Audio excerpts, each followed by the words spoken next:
Você já imaginou percorrer um determinado percurso no trânsito sem nenhuma placa de sinalização? Como seria difícil chegar ao destino planejado se não houvesse placas que sinalizassem o caminho?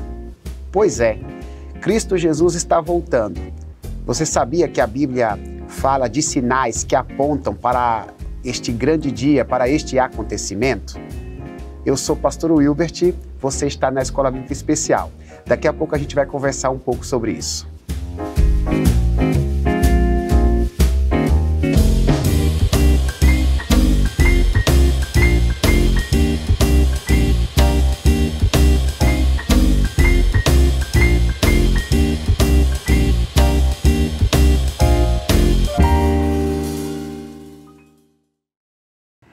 Retornamos, meus irmãos, minhas irmãs, sempre com alegria no coração, com muita satisfação, louvando a Deus em saber que você está aí, nos acompanhando, nos dando a honra da sua audiência. Muito obrigado.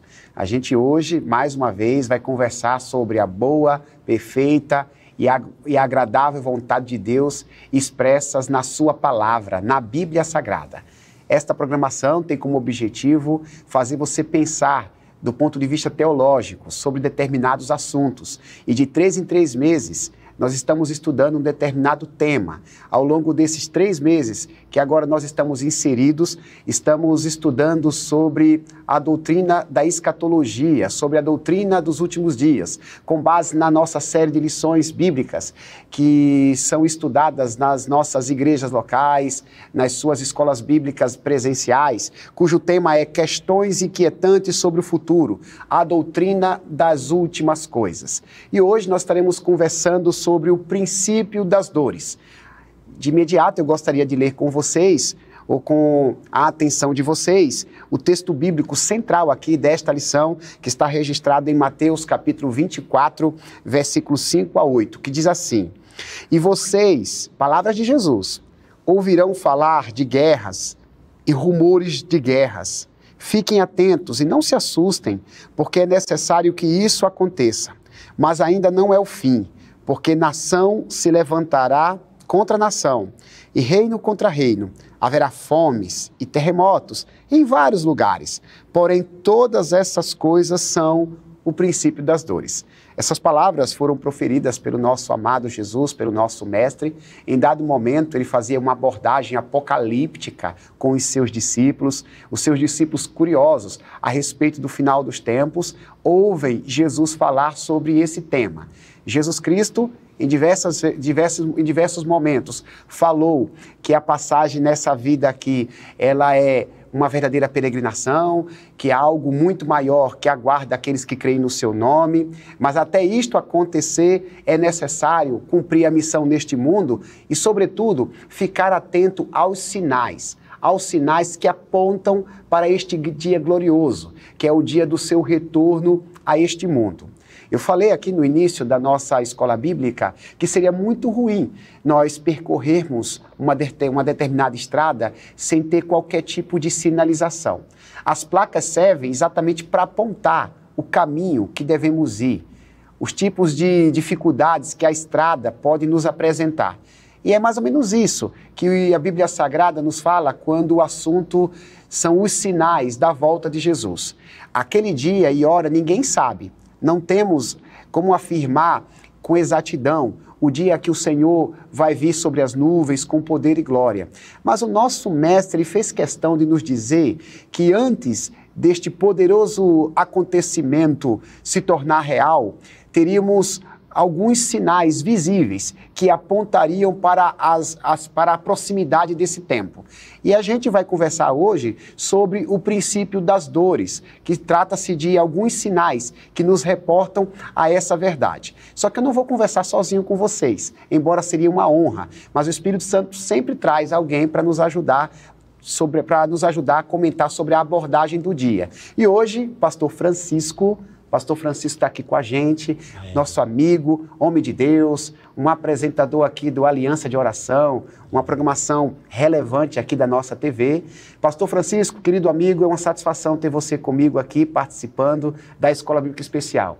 Desde já, meu irmão, sinta-se à vontade, também para cumprimentar o pessoal de casa e já nos dá o primeiro parecer a respeito do tema da lição de hoje. Obrigado, pastor Hilbert. Graça e paz, meus irmãos, minhas irmãs. É uma honra estar aqui mais uma vez. Primeira vez com o pastor Hilbert, verdade, né? Verdade. Você já veio aqui outras vezes, né? Mas não comigo, né? Não com você, com o pastor Mendes. Isso. Mas é uma honra estar aqui contigo, um amigo, conterrâneo, né? Pois da é. região. Para quem não sabe, nós dois somos nordestinos, né? Estamos em casa. O sotaque aqui vai ser bem forte. Ou não, né, pastor? Já faz muito tempo, né? É verdade. Fique à vontade, pastor. Uma honra, uma alegria muito grande participar da Escola Bíblica Especial. Um programa que eu assisto, né? E tenho crescido bastante ouvindo cada professor que vocês convidam aqui para participar. O tema de hoje, ele é muito interessante, é um texto bem conhecido por nós pastores, pelos evangélicos, mas aqui nós temos uma audiência muito grande, né? Então é uma honra poder expor esse texto à luz das Escrituras. E eu chamaria a atenção aqui que esse diálogo de Jesus, para ele iniciar esse diálogo, essa conversa sobre o princípio das dores, é mediante duas perguntas que os discípulos fazem a ele, né? Dando um passo atrás aqui, ali a partir do versículo 1, Jesus ele está ali no pátio do templo e os discípulos encantados, né, pelo templo, um templo extraordinário. Com a arquitetura e engenharia daquele prédio, monumento, né? Sim, e os discípulos ali galileus não tinham aquele costume de estar ali toda hora, era como se fosse um turismo, né? Verdade. E encantado com aquela obra, com certeza chama atenção para o mestre da obra, o quanto era extraordinário, e a resposta que eles têm de Jesus é que não ficaria pedra sobre pedras, né? E é interessante que parece que muda assim a cena, e aí já aparece eles ali no Monte das Oliveiras, dizem os estudiosos que é frente à praça do templo, né? O Monte das Oliveiras, e os discípulos fazem essas duas perguntas. Quando que iria acontecer isso? De repente se referindo mesmo ao templo, a destruição do templo que aconteceu com o general Tito, né, 70 anos depois, e quando aconteceria a volta de Cristo, né, fim do mundo, e o fim do mundo. E aí Jesus responde mostrando alguns sinais, porque na verdade os discípulos ali estão pedindo sinais, né? É como se dissesse assim, nos dê alguns sinais, né? Alguns alertas para nos despertar, para dar algumas dicas de quando isso irá acontecer. E aí Jesus discorre e realiza o grande Sermão do Monte, conhecido também como o princípio das dores. Muito legal, pastor. E assim, você falando, a gente fica aqui viajando na história, né? Fazendo uma reflexão. Eu me imaginei ali participando desse diálogo entre os discípulos e Jesus. Primeira coisa, os discípulos tinham noção de que o fim chegaria. Embora a história nos afirme que eles estavam preocupados com o estabelecimento do reino do Messias naquele tempo, mas havia uma noção escatológica. Não, um dia tudo isso aqui vai ser transformado. E eles perguntaram a Jesus, né, que sinais nós teremos a respeito do fim do mundo.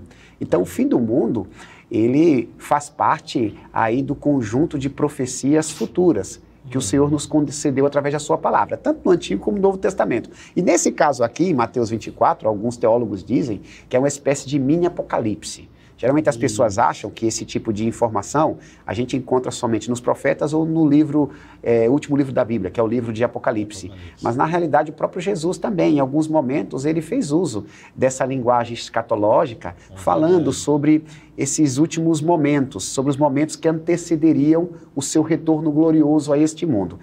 E assim, Jesus, ele nunca maquiou a mensagem de Deus, ele sempre foi muito verdadeiro naquilo que falava, né? Então, Jesus não escondeu dos seus discípulos que o retorno dele a este mundo seria precedido por um período de muita dor. A gente sempre tem aquela expectativa de que um dia a Terra será um lugar melhor para se viver. Do ponto de vista humano, isso é uma fantasia, né, pastor? É uma utopia, Sim, né? Porque sim. nessa terra a gente não pode esperar muita coisa, né? Perfeito. É Pode. verdade. Desde o início, tem um autor que diz que desde Caim e Abel o mundo começa as guerras, né? Verdade. E de lá para cá vem intensificando e elas intensificarão mais ainda até a volta de Cristo. Então, a tendência é ficar pior. Pode até suavizar aqui e ali, mas no geral é ficar pior. A gente não quer aqui provocar de maneira nenhuma nenhum pavor nas pessoas, porque se estamos em Cristo, nós somos guardados. Sim. E Ele nos ajuda a vencer qualquer luta, qualquer tribulação. Mas do ponto de vista geral, a gente não pode esperar uma vida plena aqui neste mundo.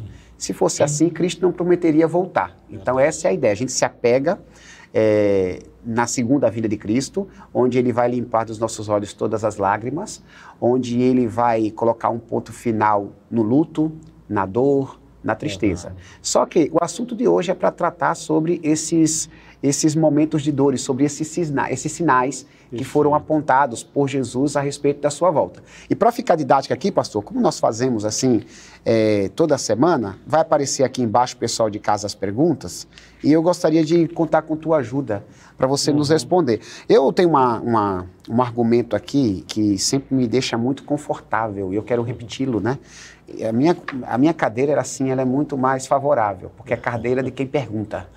Essa cadeira aí é de quem responde. Então, eu acho que a missão mais desafiadora é sua, meu irmão. Desafiador. Mas com base na sua experiência, na sua capacidade de interpretação de texto, eu já faço a primeira pergunta, tá bom, meu irmão? Tá bom. Primeira pergunta, baseada em Mateus 24, eu não farei a leitura, mas é o texto que se baseia nos versículos que eu li. Responda quais são os sinais que antecedem a vinda de Cristo, conhecido como princípio das dores. Por favor, pastor. Muito bem, pastor. Então nós vamos analisar os sinais proféticos, né, referidos por Jesus como os princípios das dores. Começa aqui na pergunta número 1, e é muito interessante Jesus colocar esse sinal até como primeiro, né, que é o engano religioso. Né? O engano religioso é um sinal muito claro, é um alerta muito claro que nós estamos vivendo o princípio das dores, né? Então, o que a gente mais percebe hoje no nosso dia, no dia a dia, no nosso tempo, é o aumento desse sinal, seja o aumento das religiões, seja o aumento das denominações, cada dia aparece uma nova linha teológica de um determinado tema, né? Então, vem surgindo cada dia uma comunicação do evangelho de uma forma distorcida. Então, Cristo ele aponta aqui para a sua segunda vinda, e ao mesmo tempo que ele aponta e fala desses sinais, pastor Hilbert, ele vai falar que vai aumentar os falsos profetas, né? Vai aumentar e vai surgir até falsos messias. E quando a gente fala de falso messias, no Brasil, o Brasil tem a capacidade, né, até de dar audiência para falso Cristo, que na verdade é uma aberração, né, de um sujeito aí que parece um palhaço, desculpa a expressão, né, e tem seguidores. E ele se diz que é o Cristo e tem seguidores e pessoas que acreditam nisso mesmo. Eu né? até acho, pastor, me permita, com esse mundo globalizado por causa das redes sociais, sim, a multiplicação dos falsos mestres, ela é cada vez mais patente, clara, porque através do Instagram, do Facebook e de outras mídias sociais, os falsos profetas conseguem visibilidade. Sim. Perfeito. Então, esse sinal aí, apontado por Jesus, ele nitidamente é percebido por conta deste mundo cibernético, desse mundo virtual que a gente tem. É verdade. Então, hoje, no canal do YouTube, você vai encontrar ali falsos profetas. Sim. No Facebook, você vai encontrar falsos profetas. E se liberarem o teu contato para alguém, vai vir a mensagem no teu WhatsApp a respeito de falsos profetas. Vai vir as sugestões, né? Então, de fato, tem intensificado, né? Está muito clara essa questão do falso profeta, mas falsos irmãos, né? Falsos líderes, falsas igrejas, né? Pessoas promovendo um falso evangelho. E nos últimos dias, a palavra de Deus, principalmente aqui, o próprio Senhor Jesus nos alertou sobre isso, né? Cristo declarou que um falso cristianismo seria, né, exposto, seria comunicado aí para a nossa geração. Então, o engano religioso, pastor Hilbert, estará em alta, o mercado da fé estaria em alta. Então, esse é um sinal que Jesus deu, né, para alertar os seus discípulos sobre a vinda de Cristo. E para Jesus ter falado sobre essa confusão religiosa, a gente falou daqueles que nitidamente são falsos. Mas existem muitos falsos parecidos com o verdadeiro. Sim. Eu até acho que a preocupação de Jesus aqui, pastor, é a gente tomar cuidado com a relativização da verdade. Porque nos dias que precedem a sua volta, vão aparecer evangelhos sofisticados, parecidos com o evangelho verdadeiro, mas com distorções. Perfeito. E é esse o cuidado que a gente tem que ter, né? Quando houver relativização da verdade e o evangelho não for pregado na íntegra, a gente tem que tomar cuidado. Perfeito. Porque na próxima volta de Jesus, se os dias não fossem abreviados, até os escolhidos iriam se perder, né? Perfeito, pastor. E é de uma forma muito sutil que essas coisas acontecem, né? Aparecem no meio do nosso povo mesmo. Se a gente não tiver bastante atento, né? No meio mesmo da igreja, na nossa denominação, se a gente não tiver ligado espiritualmente, biblicamente, para identificar, né, e para banir do nosso meio, no sentido de ensinar o que é certo, realmente é fato. O segundo sinal aqui é guerras, né? Jesus fala do aumento das guerras. Eu comentei aqui que a guerra começou com Caim e Abel, e de lá para cá, o que a gente mais escuta, né, na história da humanidade é sobre guerras. Eu até peguei aqui uns dados, pastor, bastante interessante. Diz que nos últimos 100 anos já morreram mais de 200 milhões de pessoas nas guerras. Só nos últimos 100 anos. Dizem que quase 50% dos cientistas hoje no mundo trabalham pesquisando armas de destruição. A pesquisa diz também que quase 40% dos recursos das nações são colocadas nas pesquisas e fabricações de armas. Quase metade. Quase metade, 40%. Que os países falam de paz, mas gostam mesmo é de guerra. Gastam mais de $1 trilhão por ano investindo em armas pesadas de guerra. Que com essa grana toda, a fome, o saneamento básico, saúde pública, de moradia, com certeza seria resolvido no mundo todo. Esse investimento que é feito em guerra. Porque nós sabemos que tem um retorno, né? Os países usam a guerra muitas vezes para vender armas e munições, né? Então hoje se fala em armas atômica, nuclear, química e biológicas. O mundo está em pé de guerra, nesse momento mesmo. Se você der um Google, você vai ver que tem guerra no mundo. Muitos conflitos, né? Os mais conhecidos é a Rússia e a Ucrânia e Israel. O Oriente Médio, né? Então, desde o começo da humanidade, começa ali com Caim e Abel e vem intensificando. E o que Jesus profetiza aqui é que aumentará, né? Aumentará. Antes da vinda dele, isso é um sinal claro da vinda dele, é o princípio realmente das dores e que vai intensificar cada vez mais. A guerra não vai cessar, o mundo não vai viver aquela mensagem do John Lennon aqui, né? Não existe, a possibilidade é zero. Nesse mundo, não. Nós vamos viver a paz plena na Nova Jerusalém, numa nova terra. É bom que se diga, pastor, assim, que quando Cristo previu as guerras, não é que ele necessariamente desejou que elas acontecessem. Não, como ele é onisciente e para o Filho de Deus não existe passado e futuro, todas as coisas acontecem ao mesmo tempo, porque ele está em outra dimensão, ele tem uma outra natureza, ele viu isso. Então ele está nos alertando exatamente para a gente não ficar espantado, porque como a gente fala do Evangelho, o poder transformador que a palavra produz, se a gente não tivesse essa informação da parte do nosso Salvador, a gente poderia de repente cair em desesperança. Ué, mas o evangelho não tem poder, a gente está pregando o evangelho e parece que o mundo está ficando cada vez mais pior. Onde está Deus? Deus não está no controle? Pelo contrário, Deus está tanto no controle que ele previu tudo isso. Que apesar dessas armas poderosas, ninguém vai apertar um dedo e destruir o mundo, né? Porque Deus é soberano, né? Ele controla todas as coisas e o fim do mundo será com a volta dele. O que é extraordinário é isso, né? Deus está no controle da história. Porque armamento tem. Para ter esse fim do mundo. Sim. Mas aí o botãozinho que reseta tudo, ou que destrói tudo, não vai ser apertado. Não vai. Certo? Porque Deus está no controle de tudo. Perfeito. O terceiro sinal aqui, grandes terremotos em vários lugares. Também eu vi aqui uma pesquisa muito interessante, né? Os terremotos sempre existiram, sempre.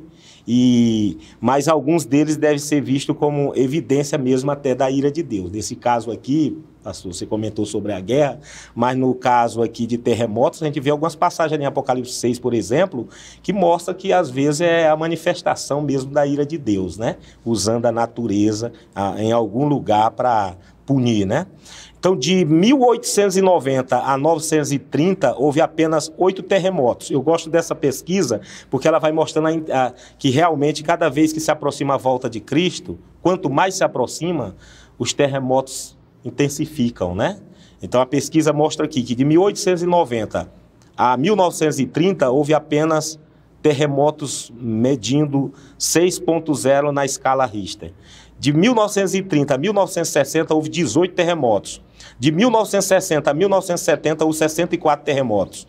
De 1880 a 1996, houve mais de 200 terremotos drásticos. Ou seja, só aumenta e vai aumentar cada vez mais, né? E aí o mundo está sendo assim sacudido por esses terremotos, tufões, maremotos, né, tsunamis, desde o ano 70 depois de Cristo. Tem até um filme que retrata o grande terremoto ali na cidade de Pompeia, né? Acredito que você já assistiu esse filme, que destruiu a cidade inteira ali na Itália, foi sepultado pelas cinzas. Vesúvio era o nome do furacão, e o mundo está sendo sacudido realmente por terremotos. Em 1955, cerca de 60 mil pessoas morreram por um terrível terremoto em Lisboa. Em 1906, um terremoto avassalador destruiu a cidade de São Francisco, na Califórnia. Em Tóquio, em 1923, em 1960, no Chile, foi abalado por um terremoto que deixou milhares de vítimas. Então, a história da humanidade mostra esses tremores, essas violências da natureza, né? Tsunami que tem destruído milhares e milhões de pessoas. E cada vez mais, segundo os sinais, segundo as profecias, intensificarão. Paulo disse que a terra, ela geme, né? Esperando a transformação, esperando a glorificação, né? Eu pensei nisso enquanto você apresentava esses dados, né? Deus autoriza a natureza chacoalhar a humanidade para revelar o quanto a Terra precisa dessa metamorfose. O planeta precisa dessa transformação divina. E até Jesus voltar, esses terremotos, eles continuarão acontecendo. Terremotos, maremotos, tudo previsto pelo nosso Salvador, pastor. É verdade. Vou tentar adiantar aqui, né? Porque são muitos sinais. Tem a fome, né? Que é o quarto sinal, fome e epidemias. Epidemias aqui a gente viu, sofreu, né? Participou de uma recentemente. A própria ciência, que cresce cada vez mais, mas está assustada com o surgimento de tantas pragas e novas doenças, né? Que atingem a humanidade. E em virtude desse crescimento demográfico, a gente percebe assim claramente o avanço dessas epidemias no mundo todo, né? E nós temos vivido e passado por esses momentos tão difíceis. A humanidade tem passado. A fome, que é subproduto das guerras, né? Onde tem guerra é a destruição total, vai ter fome, doenças, e hoje dizem que quase metade da população está passando fome. 50% da população mundial passa fome. Então é também um sinal do princípio das dores, né? Tem a perseguição, o ódio pelos cristãos. Eu acho que não precisa nem a gente falar muito sobre isso. A gente vê claramente no no Brasil e no mundo, intensificando, né, o ódio pelos cristãos, por você ser seguidor de Jesus. Não é porque você defende um partido A ou B, um candidato A ou B. A profecia é que seremos odiados porque seguimos Jesus. Jesus, ele é odiado, né? As pessoas não odeiam Buda, não odeiam Maomé, que estão mortos lá, mas Jesus é odiado. Jesus ressuscitou, né? Nós servimos um Deus vivo, e ele é odiado no mundo todo. É inacreditável isso, né? Como as narrativas, né? Até mesmo a política, os estados crescem realmente nesse universo do ódio aos cristãos. E o Brasil, que era um país tido como um país pacífico, né? Um país tão tranquilo, a gente vê sinais claros. Uma perseguição ideológica, né? Antes que a gente seja mal interpretado, né? Não estamos aqui tratando de viés político, não é essa a nossa intenção, mas nitidamente, quando os nossos valores são combatidos, né? Isso é uma perseguição. Em alguns países existe uma perseguição física, é verdade. No nosso país, até então, a gente não tem muitas notícias disso, apesar que existem situações de perseguição física, mas não de uma maneira legitimada pelo Estado, mas existem perseguições físicas, sim. Porém, aqui no Brasil, a gente tem uma perseguição ideológica que faz parte desse movimento de princípio das dores também, né? De sinais de Jesus. Jesus falou, olha, se odiaram a mim, né, se chamaram o senhor da casa de Beelzebu, quanto mais os seus servos, né? E a perseguição religiosa, ela é constatada quando o Estado, né, oficialmente persegue. Isso. Aí você pode dizer que tem uma perseguição religiosa. Por isso que até usei a expressão sinais, né? Está crescendo cada vez mais através dessas ideologias mesmo, sem entrar aqui no mérito, da né? política, né? Mas a tendência é, no futuro, antes da volta de Cristo, realmente crescer mais. O cenário está sendo montado, né? O cenário está sendo montado, né? Como se o evangelho pregado pelos cristãos fosse algo danoso para a sociedade. Então isso vai criando um ambiente de ódio. É verdade. Ou seja, quando um evangélico ele defende a vida, ele é contra o aborto, e pode chegar um momento de isso parecer um dano para a sociedade. É mais ou menos nessa linha que a perseguição ideológica ela vem pouco a pouco tomando conta dos espaços, inclusive combatendo os cristãos. Perfeito. O sexto sinal, apostasia, né? Traição, são sinais que indicam a oposição a Deus e ao seu povo. Aí a gente vê isso externamente e internamente. Apostasia no sentido de pessoas negarem Cristo, né? Renunciar o nome do Senhor, mas também traições, até mesmo internamente, né? De pessoas que se rebelam contra Cristo, oposições claríssimas contra Deus.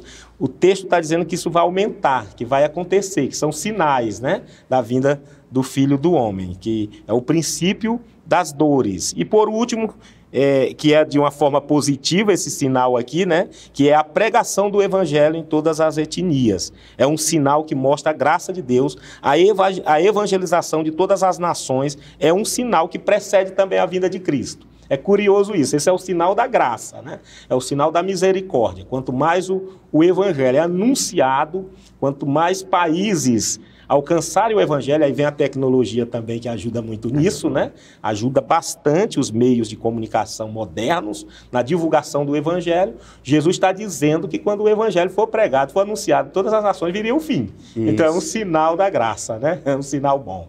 Então é isso, meu pastor. Maravilha, pastor. O pastor fez um compilado aí das informações do sermão apocalíptico de Jesus, e Jesus ele proferiu palavras escatológicas tanto no Evangelho de Mateus, capítulo 24, mas também em Marcos 13 e em Lucas 21, é verdade.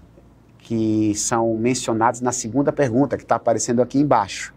E, pastor, a gente gostaria de te ouvir sobre os significados das profecias mencionadas por Jesus, né? Embora, de algum modo, você tenha falado na primeira pergunta sobre isso, eu gostaria que você reforçasse o significado dessas coisas, destas sinalizações apresentadas pelo mestre. Ok.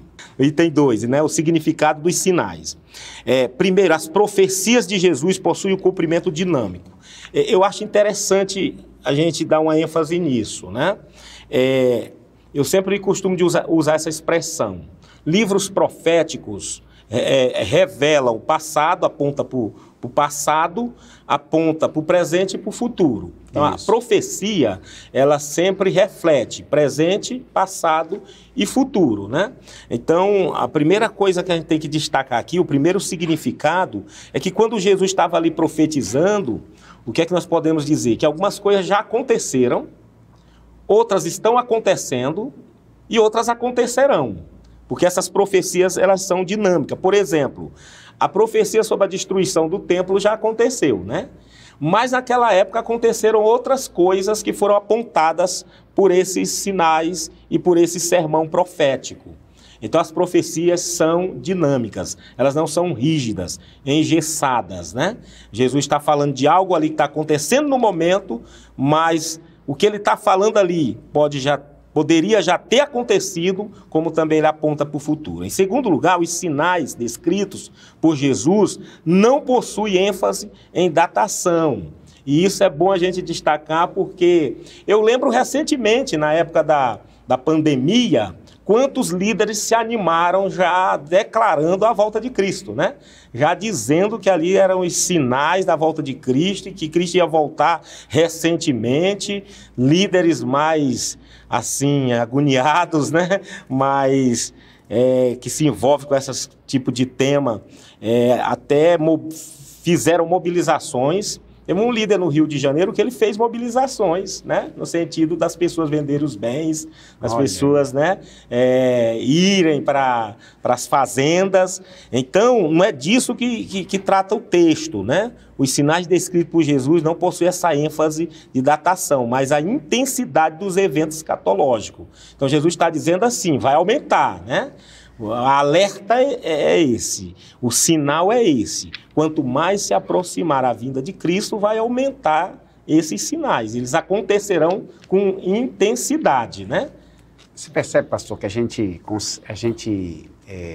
vislumbra a misericórdia de Deus com essas manifestações dos seus sinais, porque Jesus disse que vai voltar. Isso. Nós temos que estar alertas, mesmo se não houvesse sinal algum. Mas ele faz questão de sinalizar para que a gente não esqueça, para que a sociedade não esqueça. Porque quando ele veio 2000 anos atrás, ele disse, eu voltarei, assim como o relâmpago sai do Oriente, se mostra no Ocidente, há de ser a vida do Filho do Homem, né? Então, Jesus falou que vai voltar, então isso seria suficiente. Mas para a gente não esquecer, ele faz questão de dizer, olha, vejam os sinais, eu estou dando um recado a vocês, está se aproximando, está chegando o dia, está chegando. É uma espécie de lembrete, pastor. Lembrete, Como Deus quer que a gente esteja preparado, né? Porque se Deus não quisesse que ninguém ficasse preparado, ele sequer avisaria que viria. Ele avisou e está sinalizando. Perfeito. Esse é sinal também da sua misericórdia. É graça mesmo, né? Misericórdia graça de Deus. sobre graça, né? Então seria muito interessante, né? E que todos prestassem bastante atenção nessas alertas. Ele faz algumas comparações, né?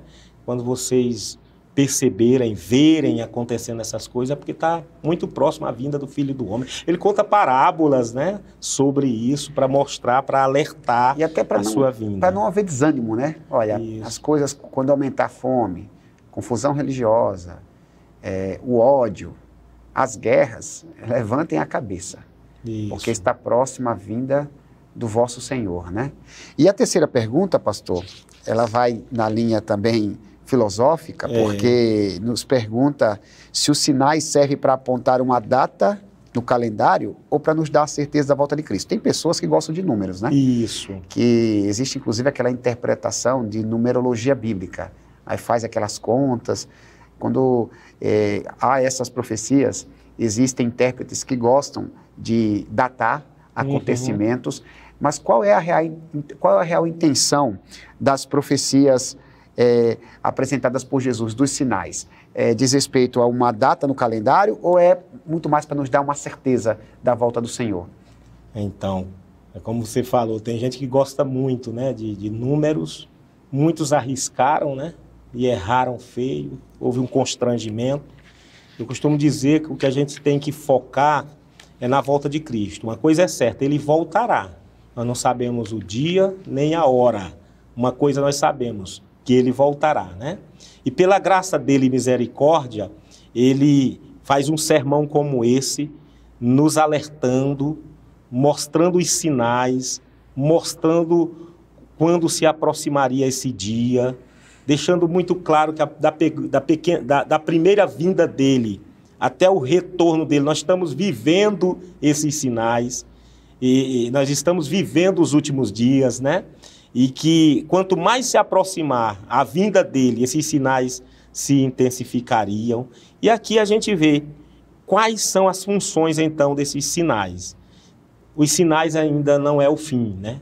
Os sinais não significa que Jesus vai voltar amanhã, né? Ou vai voltar agora, não. É o princípio das dores. E eu acho interessante aqui a ilustração, a figura que ele usa aqui da mulher grávida, né? Da mulher grávida. É muito interessante, porque o autor vai colocar que a história está vivendo essa contração, ou as contrações, né?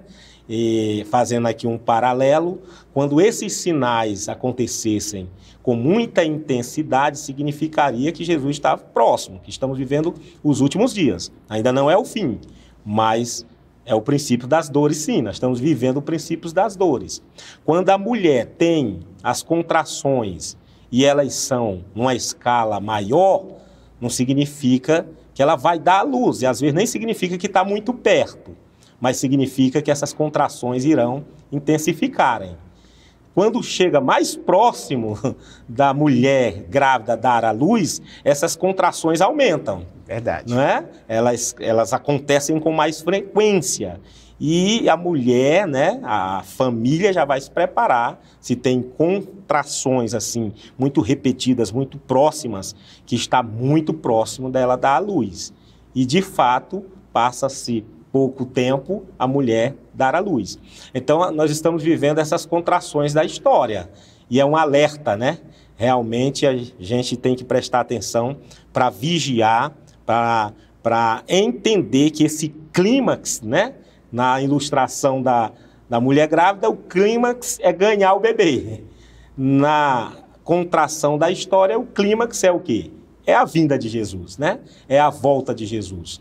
Então, não é que os sinais já sejam, ou que podemos já arriscar uma data. Ele vem na próxima semana, ele vem este ano. Quem fizer isso vai errar muito feio, né? Vai se constranger, vai passar vergonha. Ainda não é o fim, mas é o princípio das dores. A história da humanidade está vivendo contrações, e eu diria que cada vez mais essas contrações estão próximas, né? Realmente nós estamos vivendo esse momento. Em segundo lugar, os sinais apresentados por Jesus também servem como revelar parcialmente o julgamento de Deus e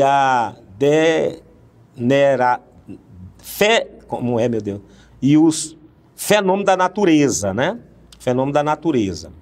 Então, não tem como a gente não ficar convencido, pastor Wilbert, que esses sinais intensos, de certa forma, mostram também o julgamento de Deus em algum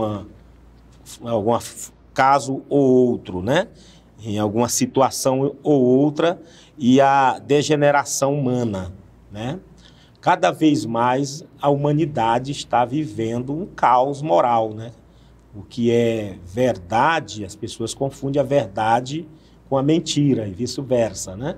Então, cada vez mais a gente vê que a sociedade está vivendo realmente de mal a pior, né? E, em terceiro lugar, os sinais também contribuem para nos dar esperança.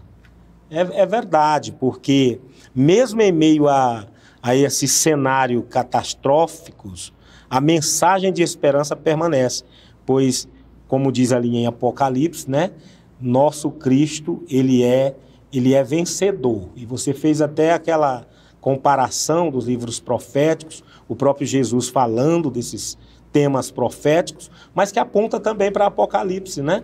Que é um livro totalmente profético e principalmente ali no capítulo 6 vai descrever também essas mesmas intensidades da natureza, fome, guerra, mortes, e ali se apresenta Jesus. O texto diz até assim, em Apocalipse 6:2, olhei e diante de mim estava um cavalo branco, seu cavaleiro empunhava um arco e foi-lhe dada uma coroa, ele calvagava como vencedor e determinado a vencer.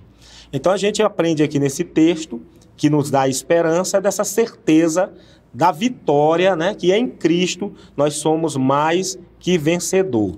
E os sinais também servem para a gente vigiar, para a gente ficar alerta ao olhar para a intensidade desses sinais e nos aproximarmos mais do Senhor, né?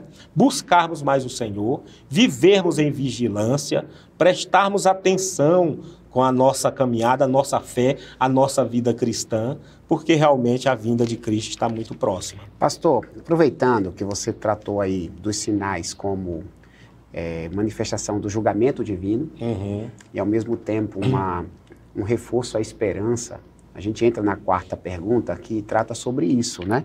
A quarta pergunta fala que é possível dizer que os sinais dos princípios das dores revelam a graça e o julgamento de Deus e que eles podem produzir perseverança e esperança. As dores, né? Essas tribulações que acontecem aí na pré-volta de Jesus, é uma espécie de teste para quem crê na palavra.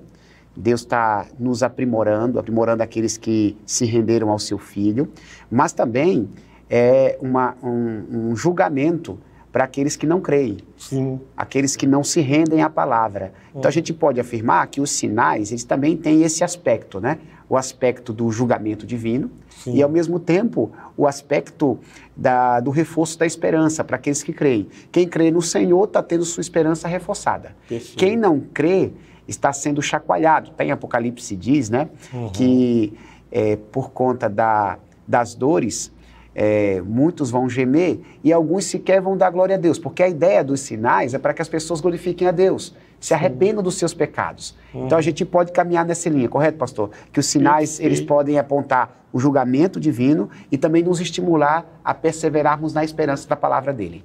E glorificarmos a Deus por isso, né, porque a palavra de Deus está se cumprindo, né? Isso aí. As profecias estão se cumprindo. Eu sei que é difícil a gente lidar com esses sinais que fala de morte, de terremotos, né, do aumento da violência, da imoralidade. Eu sei que é difícil a gente dar glória a Deus num cenário desse. Quando eu digo dar glória a Deus, é pelo cumprimento da palavra. E isso enche o nosso coração de esperança, porque nós vamos firmar, nós vamos pregar com tanta convicção que o que Cristo profetizou, que a Bíblia revelou, iluminou para nós, profetizou, essas coisas estão acontecendo de formas incríveis, né? Sem faltar uma letra, de forma extraordinária. Então, realmente, se eu sirvo um Deus, né? Se esse Deus diz que tem um livro, que esse livro é a palavra dele, e eu leio esse livro, e esse livro me parece ser o jornal de amanhã, né? Porque tudo que eu leio nele está acontecendo, aconteceu, vai encher meu coração de esperança que o que ainda não aconteceu vai acontecer. Verdade. Né? Porque é como eu disse antes, a profecia aponta para o passado, presente e futuro, né? Quantas coisas esse livro, a palavra de Deus, o Sermão do Monte, né? Quantas profecias ali, quantos sinais ali já aconteceram? Quantos? Muitos. Eu mesmo trouxe aqui uma pesquisa de vários, né, fatos que aconteceram. E estão acontecendo, terríveis, né, pastor? Estão acontecendo nesse momento, né? O esfriamento de muitas pessoas, a violência, né? Guerras. Basta dar um Google aí, você vai ver que o mundo está em guerra. Me parece que 12 nações estão em conflitos nesse momento. As doenças, né? Então, isso confirma no coração da gente que, de fato, vale a pena servir esse Deus, né? Porque o texto diz que, no Mateus 24, que quando o evangelho fosse pregado em todas as nações, que também é um sinal, então viria o fim. E aí vai falar de frieza espiritual e vai falar que, se fosse possível, né, esses falsos profetas, os enganadores, os falsos messias enganariam até os escolhidos.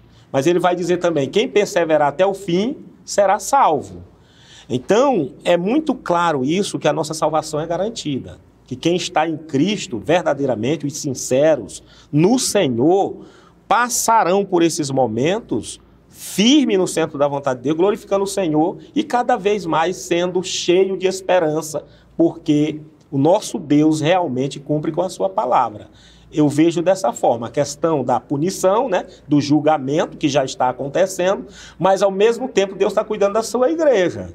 Agora, quem não tem a palavra, quem não tem esse Deus, quem não tem esse relacionamento com o Senhor, quem é firmado somente nas leis humanas, né, no humanismo, ou nas filosofias, ou nas narrativas desse mundo, é um desespero mesmo, porque vai ter esperança em quê? Vai se apegar em quê? Né? Essa é a ideia, pastor, é se apegar naquele que declarou os sinais que apontam para a sua volta. Pastor, nós estamos nos momentos finais aqui da nossa lição, a gente já vai se preparar para receber uma oração de sua parte. Certo. Quero apenas deixar duas frases para o pessoal de casa, que estão descritas aqui na nossa lição, que é a nossa fonte bibliográfica do estudo. As duas frases sobre o estudo de hoje nos dizem o seguinte: mantenham-se vigilante durante o princípio das dores. Mantenha-se esperançoso durante o princípio das dores. Os sinais existem, os sinais da volta do Senhor, para que nós sejamos vigilantes e para que nós sejamos esperançosos. Vigilantes para não permitir que a nossa fé esmoreça, para que o nosso amor não se esfrie, e também esperançosos para que nós não nos desanimemos com as coisas ruins que acontecem neste mundo. Perfeito. Pastor Francisco, minha gratidão a Deus pela sua vida. Amém. É uma satisfação ter a sua colaboração, um homem com sua experiência, com seu temor ao Senhor.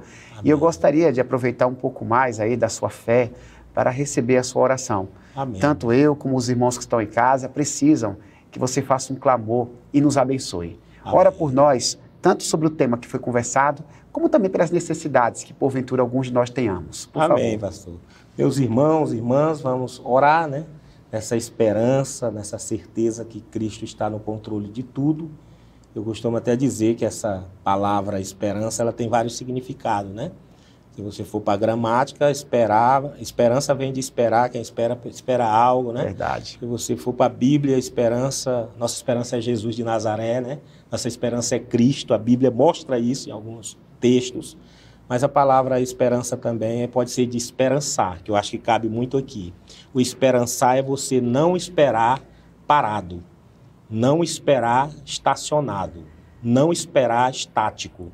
É esperar em movimento. Isso. No nosso caso, é esperar fazendo a missão, é esperar pregando o evangelho, é esperar orando, consagrando, evangelizando, anunciando o Senhor Jesus Cristo, porque Ele virá, né? Amém. Amém.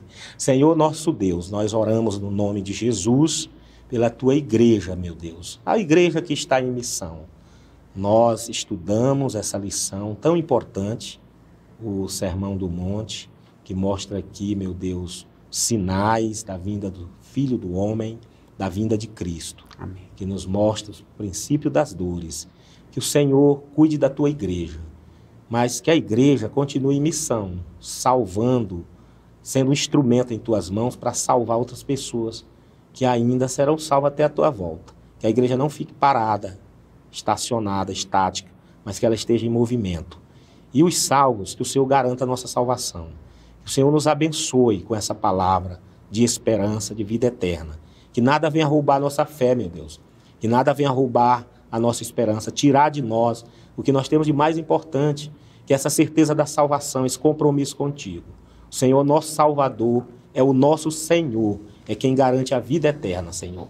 Então, que todos esse período de tribulação, nós vamos estudar sobre a grande tribulação, que a igreja seja guardada por ti, como de fato será, protegida por ti. O Senhor protegerá os seus.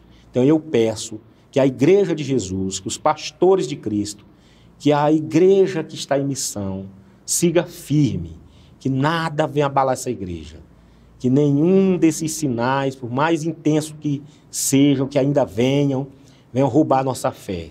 Venha tirar o nosso foco, que a igreja persevere até o fim, até a volta de Cristo. É o que nós te pedimos e te agradecemos. Amém. E antes da gente encerrar, a gente tem um vídeo que apresenta o desafio da semana, com base naquilo que a gente estudou hoje. Espera um pouquinho, você vai assistir, vai ser bênção para a sua vida.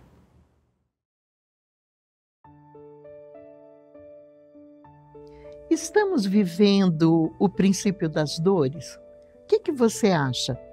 Os sinais que Jesus deixou, e quando a gente olha para o mundo, apontam para isso? Você já parou para pensar se estamos vivendo esse período difícil na vida do ser humano? Olha, no Desafio para a Vida dessa semana, eu te convido a fazer um diário. Nesse diário, coloque aquilo que você tem que melhorar para ter uma vida mais próxima de Deus, para estar agradando a Deus. O que você precisa melhorar? E estabeleça alvos. Olha, Senhor, eu me comprometo a parar essas arestas, a mudar, a fazer isso ou aquilo. Estabeleça alvos para a tua vida. E depois, compartilhe com um amigo. Busque alguém que você confia, que seja um amigo de verdade, uma amiga de verdade, e comente com ele esses desafios, né, que você estabeleceu para a sua vida, e orem juntos. Peça para esse seu amigo, essa sua amiga, a te ajudar nessa caminhada e, enfim, para que você alcance os propósitos divinos. Que você possa conseguir, e se você quiser compartilhar comigo também, busque a gente lá nas redes sociais e compartilhe comigo, e eu posso depois estar mencionando aqui nos desafios da vida aquilo que você conquistou, né? O que Deus fez na sua vida. Que Deus te abençoe. Meu pastor, muito obrigado, querido. Valeu, Satisfação, pastorzão. que Deus continue abençoando seu ministério, sua família, suas transmissões no Aliança de Oração, o homem que ora pela gente. Muito obrigado, viu? Até a próxima, se Deus assim permitir. Obrigado, pastorzão. Vocês de casa, um beijo no coração, obrigado pela sua audiência, Deus abençoe, tenha uma excelente semana. Não se esqueça de compartilhar essa programação, a gente conta com você.